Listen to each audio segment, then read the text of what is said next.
Okay, I got a response video here to Haas USMC's video about rule of law. What is WROL?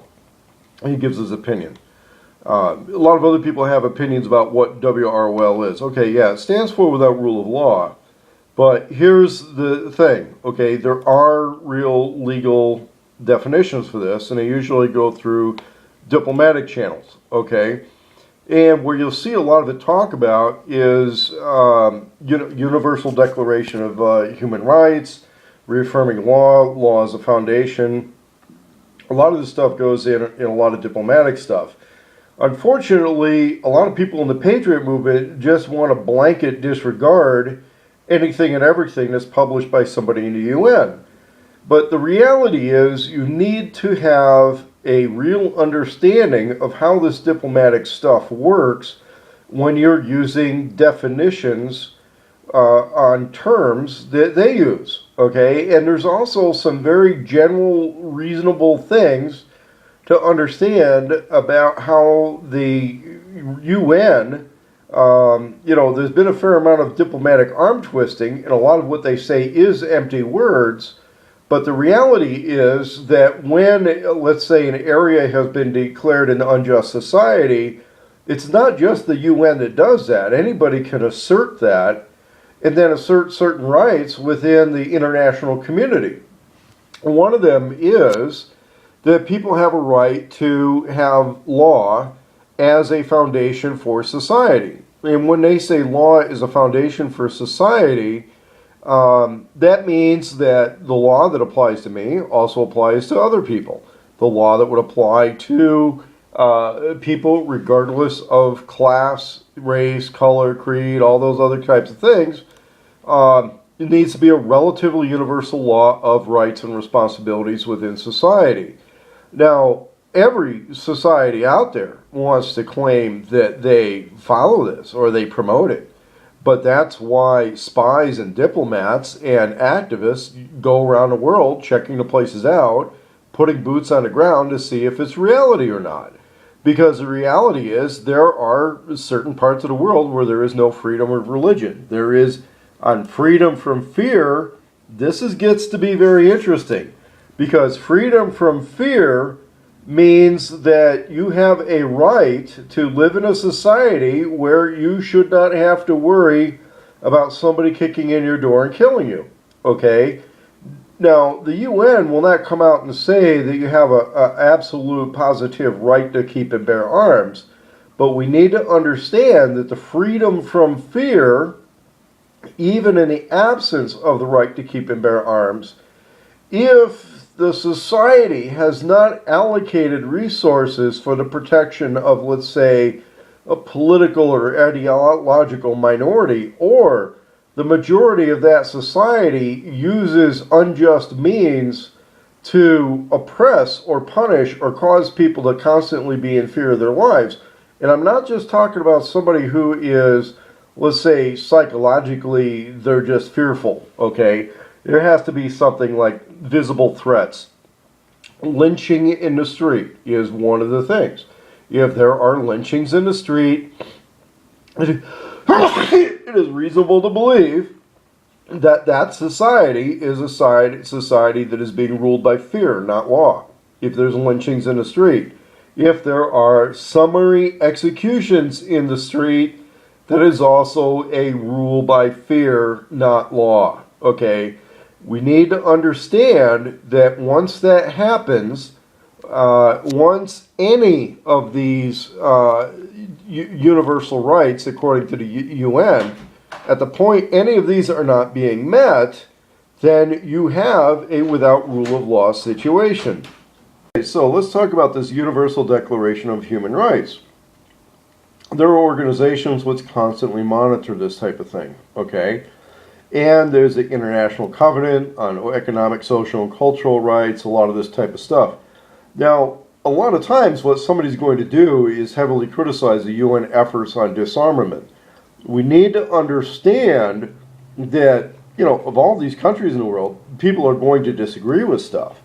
And when they have signed and ratified one of these agreements, and then they break that agreement, then what happens is then it's a dig or it's a degrading of the legitimacy of that government.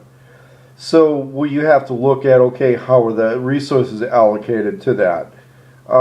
We know how a lot of countries are very abusive, other countries are less abusive, and a lot of times here in the United States, nobody wants to judge the United States in general on that, but region by region, yeah, we've seen it. We've seen where a lot of people don't have a lot of rights, region by region or time by time.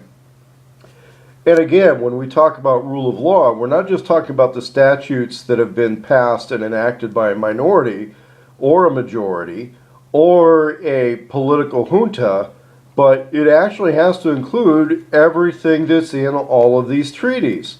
And so when we talk about African countries and things like that, they actually argue whether or not it's a threat to Africa to have any kind of rule of law, because a lot of times on tribal chieftain rule and in these African nations where it's basically a dominant tribe controls the national capital, what happens is they don't want to be boxed in by something that got written down somewhere. They want to be able to make decisions on the fly because they feel that it's necessary to make decisions on the fly as developing nations, or because they lack the resources to follow through in a lot of things as far as, like, let's say, right to health care or they don't want somebody to file a lawsuit and overthrow the country.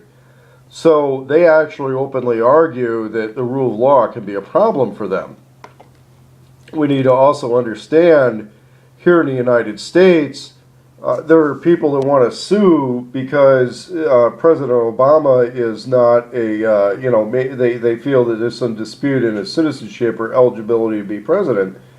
And they want to sue to basically change the government by lawsuit.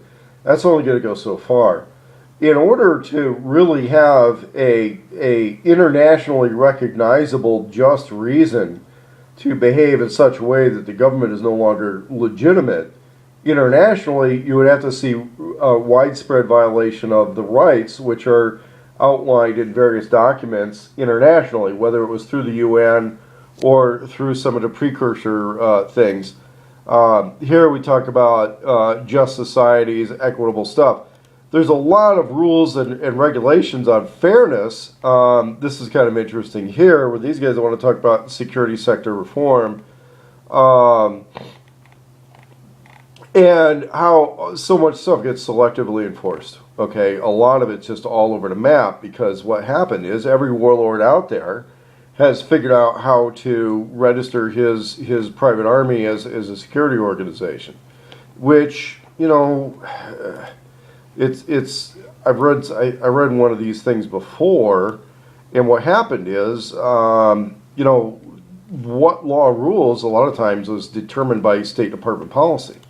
And so, getting back to Haas USMC on this, it's not just an opinion. When you get into rule of law in this country, what would be required for the international community to recognize legally that, hey, listen, it's not a rule of law situation, would be that little or no rights are really being functionally recognized, either by a certain group of people, class of people, or society as a whole at a particular time and place. For example, in a lot of American prisons right now, they'll play lip service to recognizing people's rights, but in reality, there's a lot of bad stuff going on in there at the hands of the government. And one of the things that really draws this into a issue with rule of law and government actions is what they call sovereign. I got to think of that term. Shit. Okay, and the term is sovereign immunity. Okay, sovereign immunity is the catch-all. Okay, sovereign immunity, and we're gonna post it. So, sovereign immunity is a legal doctrine. It's also called crown immunity, that a sovereign state cannot commit a legal wrong and is immune from civil suit or criminal prosecution. which means if a crime is committed against you by a government, that's too bad. They are immune from prosecution, which means you going to court is not a remedy. Okay, going to court is not a remedy if some crime was committed against somebody by the government. The reason is because the government will not volunteer to prosecute its own. What they will do is prosecute individuals for actions which were not sanctioned.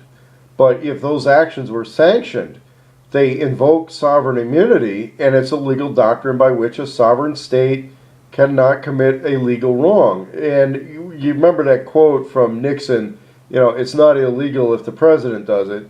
And he was talking to that British reporter like he's an idiot. Well, the British reporter apparently was refusing to understand a concept that actually grew out of British law.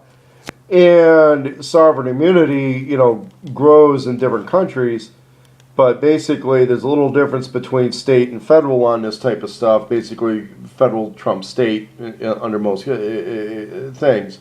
And we also have to realize that any federal U.S. attorney is going to be a champion of the sovereign immunity of the federal government.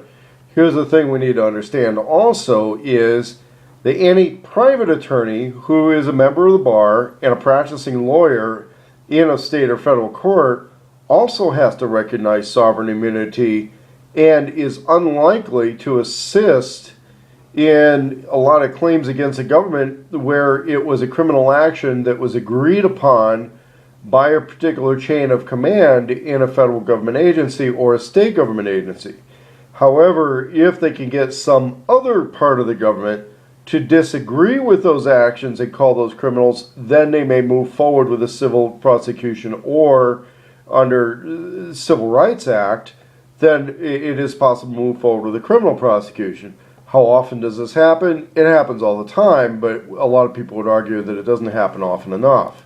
So when you look at international covenants of economic, social, and cultural rights, if there is an institutionalized violation of these rights within a government, it is a without rule of law situation. However, if it has an intact government where they can invoke sovereign immunity for their actions, get this, then they say it's still rule of law. Kind of a catch-all, right? It's one of those things that can go either way, depending on how you feel about something and what power you have to impose your will on the totality of the situation. Well, in this country, guess who has the power versus who claims they have the power? Kind of goes back and forth. Right now, it's not just a matter of opinion. I mean, it's you can look this stuff up on Wikipedia. I'm not making this up. State Department has definitions for with or without rule of law. The reason a lot of survivalists would look at that term is because there may be a point when the government would abdicate authority and say there is no more rule of law in this situation, we have abdicated authority. Then everybody who's stuck in a particular place has to recognize, okay, we're on our own. The rules have changed. We need to make that very clear. The rules, when the government openly abdicates authority, the rules have changed. We see a snippet of that in some of these movies about alien invasion or Red Dawn, and somebody says, hey, everything behind a certain zone is no longer under government control. That has become an area without rule of law, or let's say an enemy force has become the law there. The question whether or not the government would openly declare that is often answered by, how many boots they can put on the street with men with guns in their hands, okay? When we look at Boston after the bombing, there was a lot of people on the streets, a lot of government uniforms on the streets with guns. There was no abdication of authority. Therefore, it was still a rule of law situation. You could argue whether or not sovereign immunity was abused, but it was still a rule of law situation.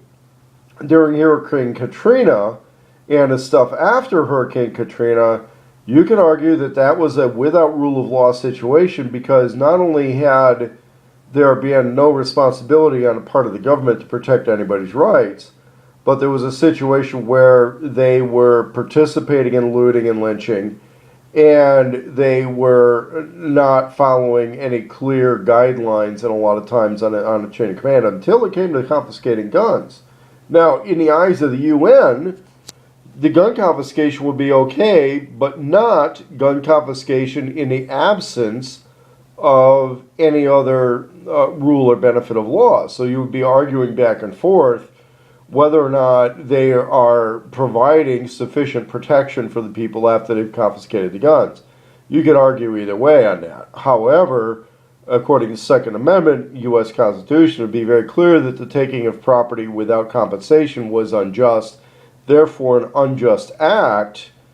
And even though it was under rule of law, there are people who would argue that it was an unjust expansion of sovereign powers. And at that point, it becomes a question of who wants to use the most force to impose their will. And regardless of who wants to, who will, and who's capable of it.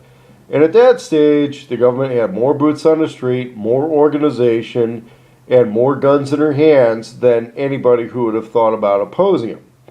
And so a little bit of that is I'm going to edit this together and be explaining how rule of law is. And it's not just a matter of opinion, okay? It's out there, and it's out there, okay? You can look it up on Wikipedia. And so, you know, with all due respect for everybody who's got an opinion about it, it's out there. You need to understand it.